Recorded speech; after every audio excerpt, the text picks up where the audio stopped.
So hi guys, আবার একটা নতুন ভিলেজ ব্লগ নিয়ে চলে আসছি। আজকে আসছি মাঠেতে, কারণ কি আজকে কুঁদরি তুলবো।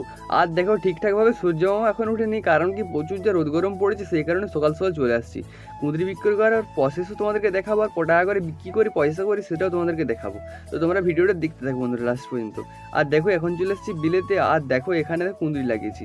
আর দেখতে পাচ্ছ তোমাদের কুঁদরি লাগানোর ভিডিও কিন্তু এসেছিল, এখন আসছি তুলতে আমরা কুঁদরি। তো দেখো বন্ধুরা ভিডিওটা, এখানে কুঁদরি এখন তুলছি আমি। আর দেখতে পাচ্ছ এখানে একটা একটা করে ঠিক কুঁদরি তুলে নিচ্ছি, ঠিক এইভাবে দেখতে পাচ্ছ কতগুলো এখন তুলে নিচ্ছি। তো তারপর দেখো এখানে সূর্য মামা উদয় হচ্ছে, দেখতেই পাচ্ছ। তো এখনই প্রচুর গরম। তারপর দেখো 9টা বাজে, এখন কমপ্লিট করে ফেলেছি কুঁদরি তোলা। তো দেখতে পাচ্ছ আধ বস্তা কুঁদরি তুলেছি। তো চলো এখন মার্কেটে গিয়ে কটায় কি দাম চলছে দেখবো। এখানে এসে দেখলাম যে 16 টাকা করে মার্কেট চলছে এখানে। তো ঝটপট করে গেলে বিক্রি করে দিই এখন। তারপর বলছি ক টাকা হচ্ছে তোমাদেরকে।